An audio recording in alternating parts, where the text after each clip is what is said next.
Bismillahirrahmanirrahim. Assalamualaikum warahmatullahi wabarakatuh. Alhamdulillah wassalatu wassalamu ala Rasulillah la haula wala quwata illa billah. Subhanaka la ilma lana illa ma 'allamtana innaka antal alimul hakim. Baik kawan-kawan sekalian, pada perkuliahan kali hari ini kita ingin membahas sebuah pertanyaan tentang nuzulul Quran dan Lailatul Qadar. Muncul pertanyaan yang terkesan kontradiktif. Kalau Lailatul Qadar itu terjadi pada 10 akhir bulan Ramadan, mengapa kita memperingati nuzulul Quran itu pada tanggal atau malam 17 Ramadan? Padahal Allah Subhanahu wa taala mengatakan inna anzalnahu fi lailatul qadar. Sesungguhnya kami Allah menurunkan Al-Quran itu pada waktu atau ketika Lailatul Qadar. Pun juga ada yang menanyakan,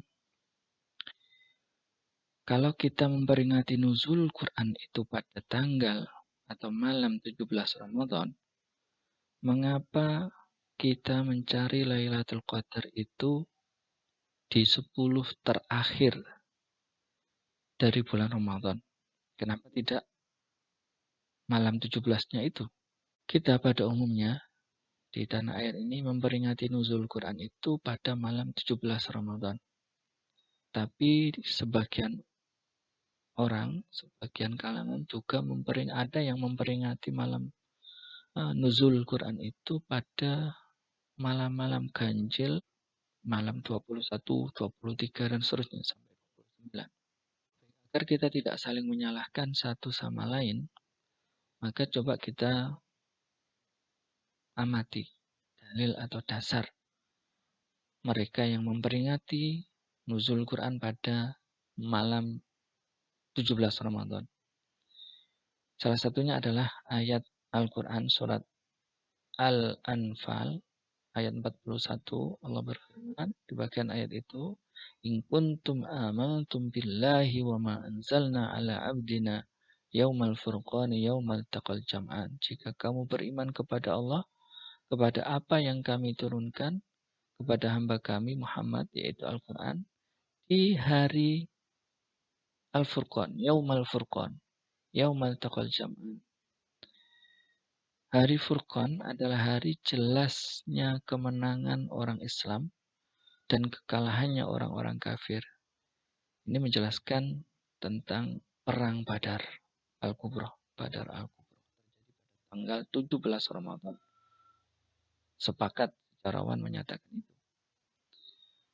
Nah, sejarah pewahyuan tentang pertama kali wahyu turun kepada Rasulullah yang berupa 5 ayat surat Al-Alaq, Iqra' bismi rabbikal ladzi khalaq, dan seterusnya. Itu juga terjadi pada tanggal 17 Ramadan. Sehingga kemudian memperingati nuzul Quran, memperingati turunnya Al-Quran juga dilaksanakan pada 17 Ramadan. Ini menurut kelompok pertama.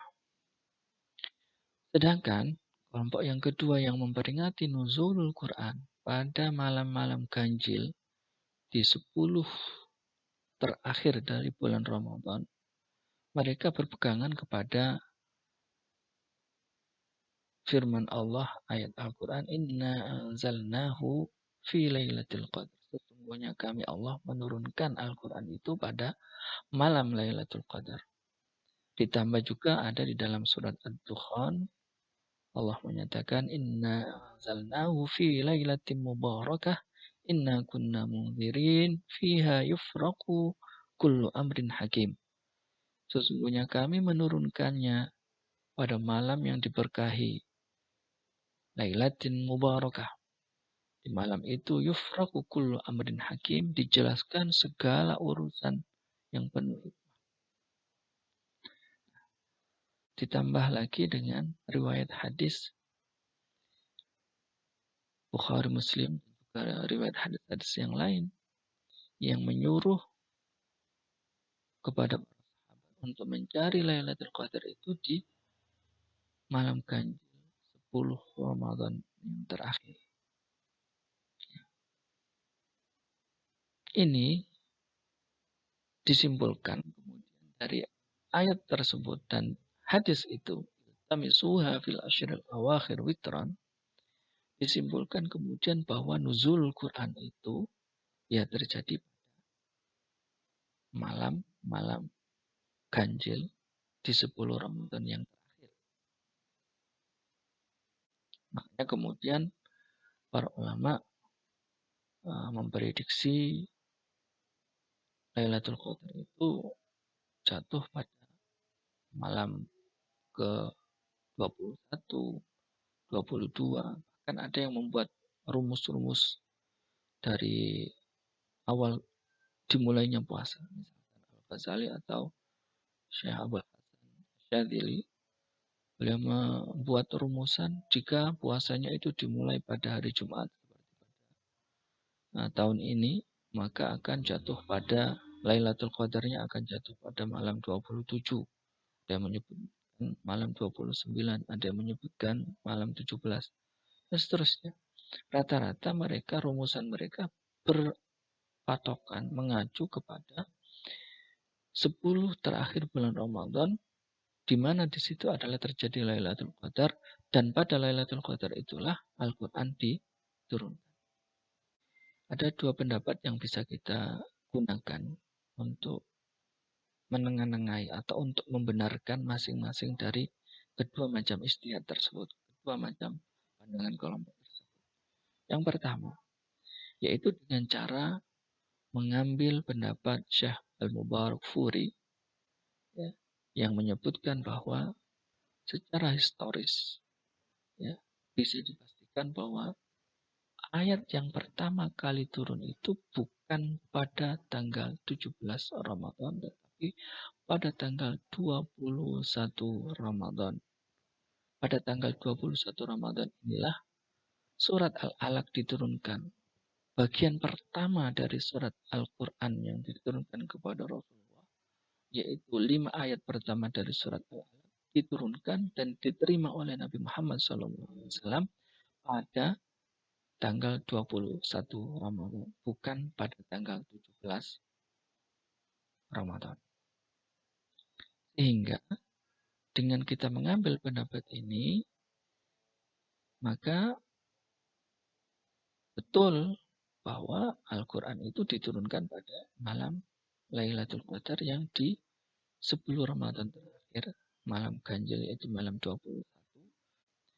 Ada pendapat yang kedua, yang mengatakan bahwa dari sekian banyak dalil itu kita bisa mencoba memahami bahwa yang dimaksud dengan Al-Quran turun pada malam Lailatul Qadar itu adalah Al-Quran turun secara keseluruhan dari Lauhil Mahfuz, ya. Bal huwa Qur'anun Majid fi Lauhil Mahfuz, diturunkan ke Baitul Izzah secara keseluruhan. Yang ini peristiwanya terjadi pada malam Lailatul Qadar, ya. Turunnya Al-Quran pada malam Lailatul Qadar itu adalah Al-Quran turun secara keseluruhan dari Lauhul Mahfuz ke Sama'id Dunya, langit dunia atau Baitul Izzah. Ini terjadi pada malam Lailatul Qadar, pada malam Lailah Mubarakah, malam yang diberkahi, ya. Dan itu Lailatul Qadarnya bisa jadi tanggal 21, 23, dan seterusnya. Sebagaimana keterangan hadis Rasulullah SAW yang diriwayatkan oleh Bukhari Muslim dan perawi yang lain. Sementara untuk peristiwa turunnya wahyu yang pertama kali kepada Rasulullah, yaitu 5 ayat pertama dari surat Al-Alaq, itu memang terjadi pada tanggal 17 Ramadan. Dengan mengikuti pendapat yang kedua ini, mereka yang memperingati nuzul Quran pada tanggal 17 berarti memperingati nuzul Quran, turunnya Al-Quran kepada Rasulullah, yaitu surat Al-Alaq 5 ayat pertama. Sementara mereka yang memperingati nuzul Quran pada malam-malam ganjil di 10 Ramadan terakhir berarti memperingati turunnya Al-Quran dari Lauhil Mahfuz ke Sama'id Dunya, ke langit dunia, Baitul Izzah. Dengan kedua pendapat ini barangkali kejanggalan atau pertanyaan yang sempat diajukan di awal tadi bisa terjawab. Demikian, semoga bermanfaat. Wallahu a'lam bishawab. Wassalamualaikum warahmatullahi wabarakatuh.